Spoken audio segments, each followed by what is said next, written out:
السلام علیکم ورحمۃ اللہ تعالیٰ وبرکاتہ۔ امید کرتا ہوں آپ حضرات خیر و عافیت سے ہوں گے۔ اللہ رب العزت کی بارگاہ میں دعا ہے مولا تمام ویڈیو دیکھنے اور سننے والوں کی تمام جائز تمناؤں کو، تمام جائز مرادوں کو اپنی بارگاہ میں قبول فرمائے۔ پیارے دوستو، آج کی اس ویڈیو میں ہم آپ کو بہت ہی زیادہ ببرکت وظیفہ بتانے والے ہیں۔ یہ کسی کا بتایا ہوا وظیفہ نہیں ہے، بلکہ قرآن مقدس کی ایک بہت ہی زیادہ مبارک اور بہت ہی زیادہ ببرکت سورت کا وظیفہ ہے۔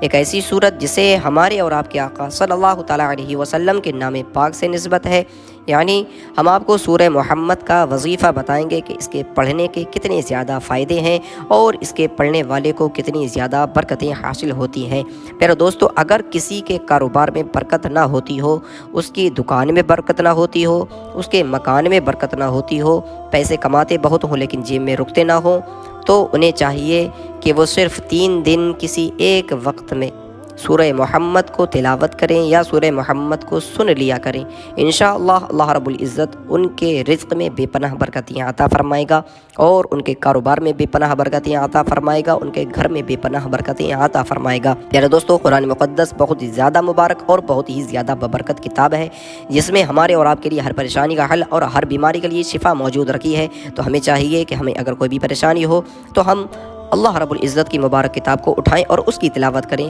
اللہ رب العزت اپنے مقدس کلام کی تلاوت کرنے کے صدقے میں ہماری اور آپ کی تمام حاجتوں کو قبول فرمائے گا اور ہماری تمام پریشانیوں کو، تمام مصیبتوں کو دور فرمائے گا۔ پیارے دوستو، اگر آپ حضرات سورہ محمد کی تلاوت کر لیتے ہیں تو یقین جانیں اللہ رب العزت آپ کے اوپر خاص اپنا فضل و کرم فرمائے گا، آپ کے رزق میں بے پناہ برکتیں عطا فرمائے گا۔ زیادہ لمبی ویڈیو نہیں ہے، صرف آپ نے سورہ محمد کو سن لینا ہے، اور جیسے ہی آپ سورہ محمد کو سنیں گے تو یہ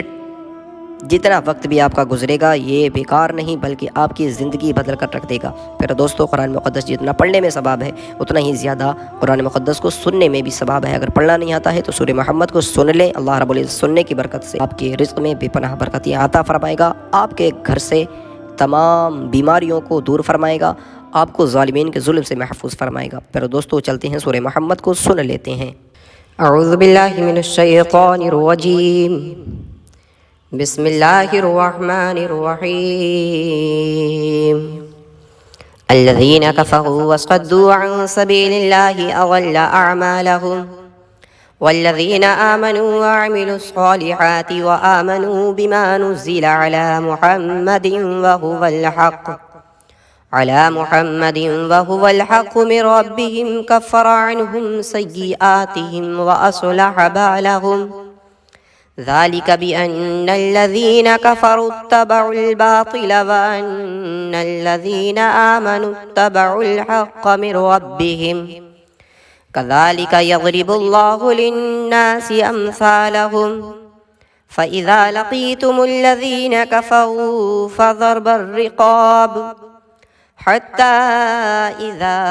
أثخنتموهم فشدوا الوثاق فإما منا بعد وإما فداء حتى تضع الحرب أوزارها ذلك ولو يشاء الله لانتصر منهم ولكن ليبلو بعضكم ببعض والذين قتلوا في سبيل الله فلن يضل أعمالهم سيهديهم ويصلح بالهم ويدخلهم الجنة عرفها لهم يا أيها الذين آمنوا إن تنصروا الله ينصركم ويثبت أقدامكم والذين كفروا فتعسا لهم وأضل أعمالهم ذلك بأنهم كرهوا ما أنزل الله فأحبط أعمالهم أفلم يسيروا في الأرض فينظروا كيف كان عاقبة الذين من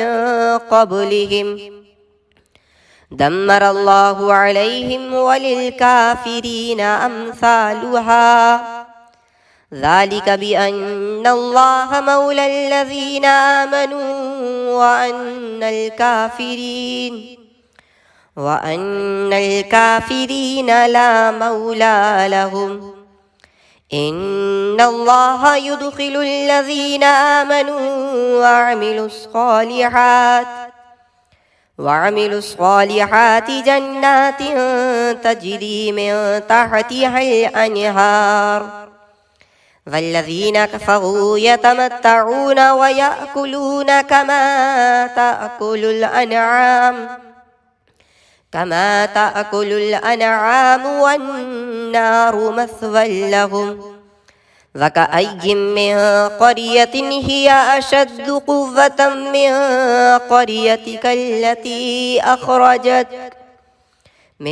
قريتك التي أخرجتك أهلكناهم فلا ناصر لهم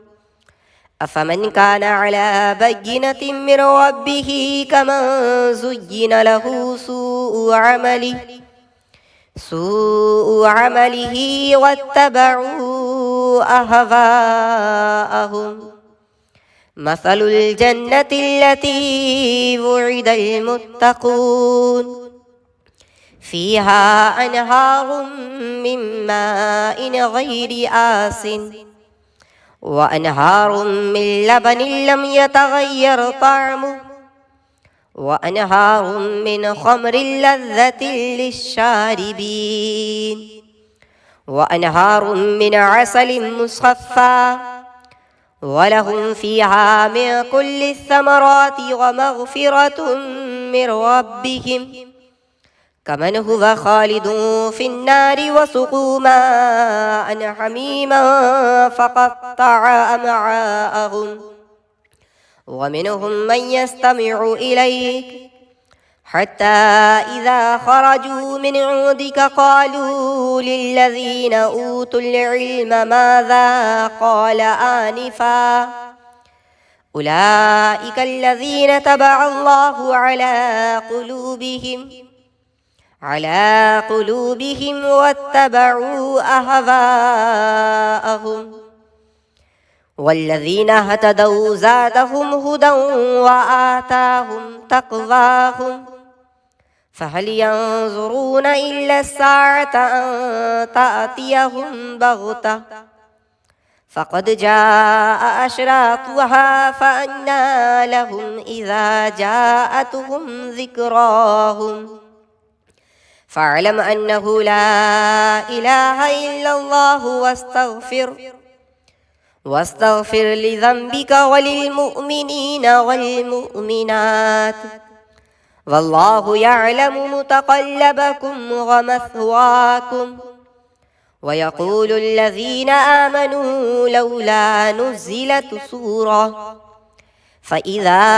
أنزلت سورة محكمة وذكر فيها القتال رأيت الذين في قلوبهم مرض ينظرون إليك نظر المغشي عليه من الموت فأولى لهم طاعة وقول معروف فإذا عزم الأمر فلو صدقوا الله لكان خيرا لهم فهل عسيتم إن توليتم أن تفسدوا في الأرض وتقطعوا أرحامكم أولئك الذين لعنهم الله فأصمهم وأعمى أبصارهم أفلا يتدبرون القرآن أم على قلوب أقفالها إن الذين ارتدوا على أدبارهم من بعد ما تبين لهم الهدى الشيطان سول لهم وأملى لهم ذلك بأنهم قالوا للذين كرهوا ما نزل الله سنطيعكم في بعض الأمر والله يعلم إسرارهم فكيف إذا توفتهم الملائكة يضربون وجوههم وأدبارهم ذلك بأنهم اتبعوا ما أسخط الله وكرهوا رضوانه وكرهوا رضوانه فأحبط أعمالهم أم حسب الذين في قلوبهم مرض أن لن يخرج الله أضغانهم ولو نشاء لأريناكهم فلعرفتهم بسيماهم ولتعرفنهم في لحن القول والله يعلم أعمالكم ولنبلونكم حتى نعلم المجاهدين منكم والصابرين ونبلو أخباركم إن الذين كفروا وصدوا عن سبيل الله وشاقوا الرسول من بعد ما تبين لهم الهدى لن يضروا الله شيئا وسيحبط أعمالهم يا أيها الذين آمنوا أطيعوا الله وأطيعوا الرسول ولا تبطلوا أعمالكم إن الذين كفروا وصدوا عن سبيل الله ثم ماتوا وهم كفار فلن يغفر الله لهم